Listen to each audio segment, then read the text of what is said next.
Fala pessoal, beleza? Felipe Marques aqui. Hoje a gente vai falar um pouquinho de como o treinamento pode alterar o perfil lipídico da pessoa, seja ele por meio do treinamento de força ou do treinamento de endurance, mais conhecido como aeróbio. Então a gente vai falar um pouquinho desses parâmetros e também entender por que também a gente não deve ficar endeusando modalidades até mesmo para o conceito de saúde. Então vamos conversar um pouquinho nesse vídeo. Então, pessoal, é interessante a gente saber também que não existe milagre, que o treinamento também não faz aquela mudança drástica, mas faz mudanças importantes no nosso perfil lipídico e assim ter mais saúde, tá? E não somente isso, não só a questão de saúde, mas melhora das funções ligadas, por exemplo, ao colesterol. Porque o colesterol, muita gente tem alguns mitos aí, chamam de colesterol bom, colesterol ruim. Então eu já até quero começar que não existe colesterol bom ou ruim, não existe isso. São funções do colesterol, na verdade, das proteínas, lipoproteínas que transportam ou trazem o colesterol, conhecidas principalmente como colesterol de baixa densidade e alta densidade, o LDL e o HDL, que o LDL é chamado de colesterol ruim, mas o LDL em si não é um colesterol, ele faz o transporte, tá bom? Assim como o HDL faz o transporte também. O LDL ele tem a função de levar o colesterol do fígado às células, às membranas celulares. E o HDL tem a função inversa. Ele pega o excesso de colesterol, aquilo que não for ser usado, e traz novamente para o fígado. Então não existe isso de mau ou bom colesterol, até porque são lipoproteínas, então são transportadores e não o colesterol total em si. Então um desregulamento do seu perfil lipídico pode afetar a ação dessas lipoproteínas, o HDL e o LDL, tá? Assim como o treinamento pode também reestabelecer condições normais do HDL e do LDL, tá? Vale lembrar que é o seguinte, assim, ressaltar na verdade, nós temos o colesterol total, basicamente é o que é preocupante em questões de números, e nós temos também a relação colesterol total e HDL, você pegar o total de colesterol que você tem, o colesterol total, e dividir pela quantidade de lipoproteínas de alta densidade, o HDL, e assim você chega a um número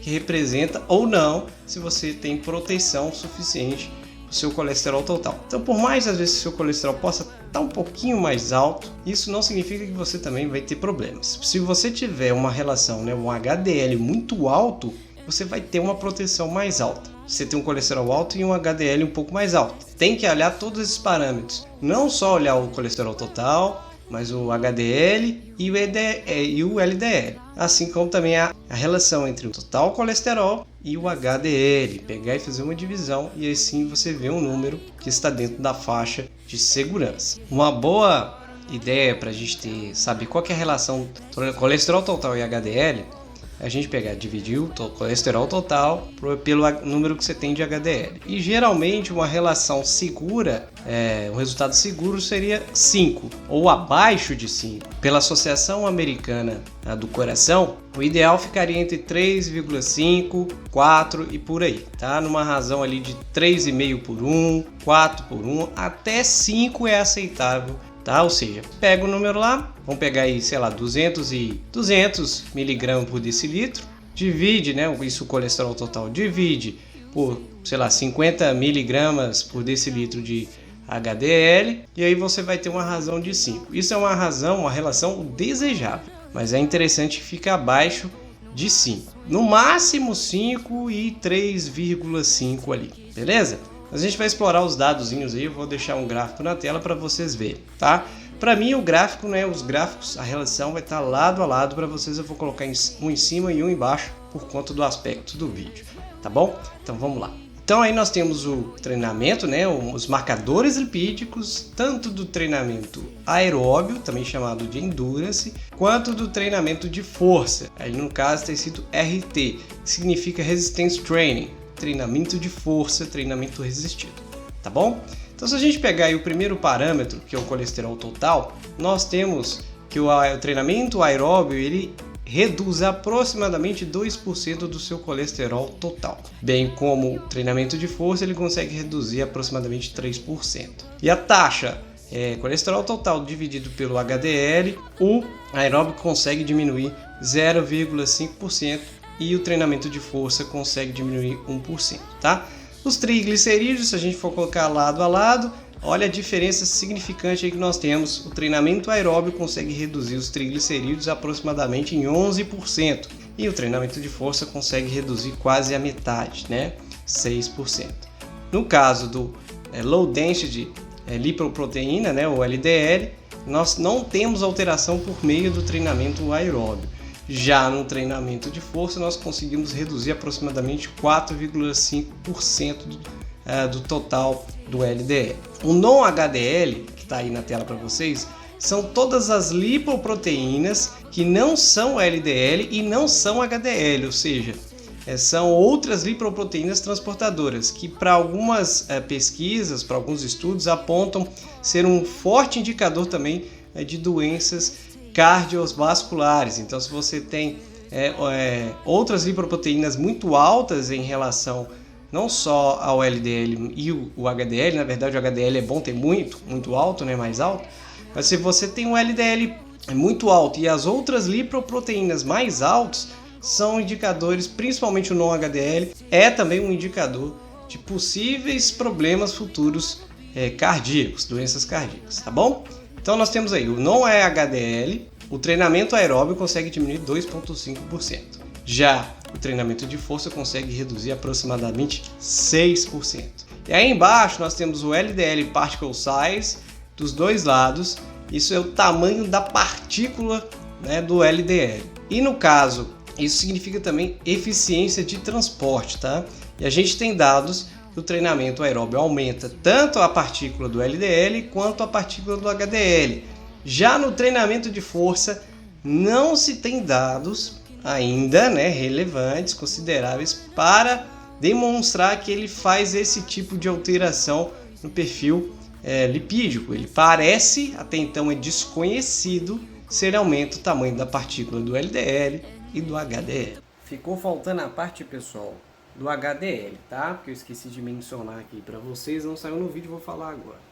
Então, o treinamento aeróbio, ele aumenta o HDL, tá? Mais do que o treinamento de força. Então, cerca ali de 4%, tá? Enquanto o treinamento de força aumenta as funções do HDL em aproximadamente 1%, tá bom? Então, vamos continuar no vídeo. Perdão pelo vacilo. Tendo esses dados na tela, dá pra gente tirar algumas conclusões, né? Então, se alguém está precisando reduzir significativamente o triglicerídeo, é importante a gente analisar que o treinamento aeróbio pode ser muito mais importante nesse aspecto. Claro que ele vai abordar, todos os dois são úteis, mas se a pessoa está precisando de redução mais significativa em algum tipo de marcador lipídico, a gente não pode considerar ficar ainda usando a modalidade. E aí o interessante é colocar o treinamento aeróbio, por exemplo.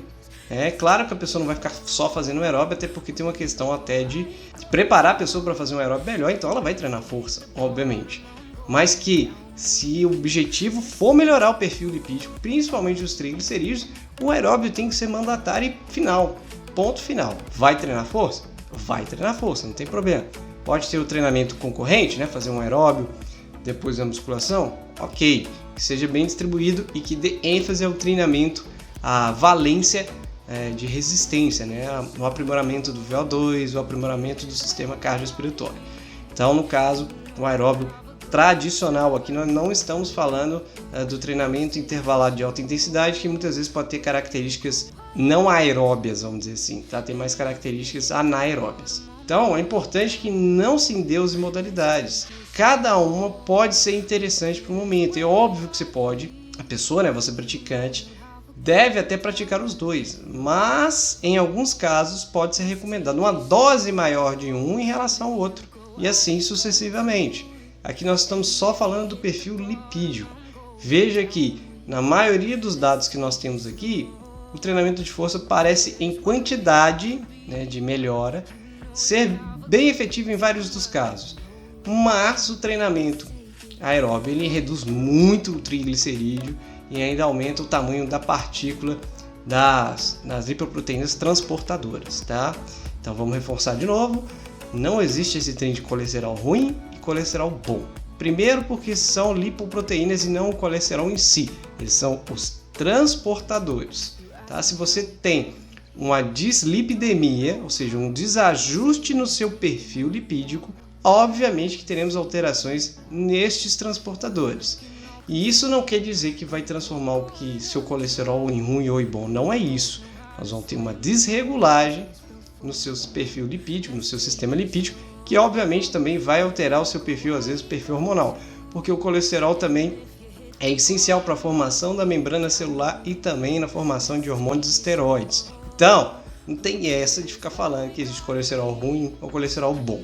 Então, nós temos as lipoproteínas de alta densidade e nós temos as lipoproteínas de baixa densidade, de baixíssima densidade, intermediária densidade, que fazem a função também de levar colesterol, tá? Então, vamos parar com esses equívocos e vamos também enxergar o treinamento dentro de proporções aí de tratamento. Então, ao meu ver, e todo mundo sabe, eu sou amante do treinamento de força, amo de paixão, mas se a pessoa precisa, de alguma forma, por algum motivo, baixar os triglicerídeos, vai fazer aeróbio. Depois a gente vai completar com um treinamento de força. Claro que vai depender do quanto a pessoa está se programando para treinar, além do objetivo de reduzir os triglicerídeos, qual o tempo que ela tem, quantas vezes na semana ela vai treinar. Aquela série de fatores que tem que ser averiguado numa boa e velha avaliação, tá? Então, você treinador, você tem que pedir o seu cliente aí, se ele tiver algum problema, colesterol ou alteração no perfil lipídico e sanguíneo, você tem que pedir esses exames porque você vai ter que saber interpretar para prescrever o melhor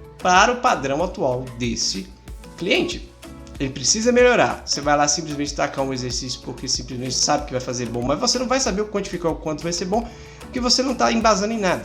Então, portanto, os treinamentos são importantes, mas em momentos específicos um será mais importante que o outro, né? E muitas vezes a gente vai ter que abrir mão, dependendo da gravidade, da severidade, de abrir mão de certa forma do gosto do cliente. A gente tem que geralmente passar algo que também seja legal, que seja interessante, mas se for algo mais severo, no início a gente vai ter que ser mais rígido e fazer aí um início mais no aeróbio e depois ir modificando com o tempo com alteração no perfil lipídico, por exemplo, tá? Então, sem endeusar métodos, se é para diminuir triglicerídeos, taca aí o treinamento de endurance, o treinamento aeróbico, que também vai aumentar bastante as partículas de LDL e HDL.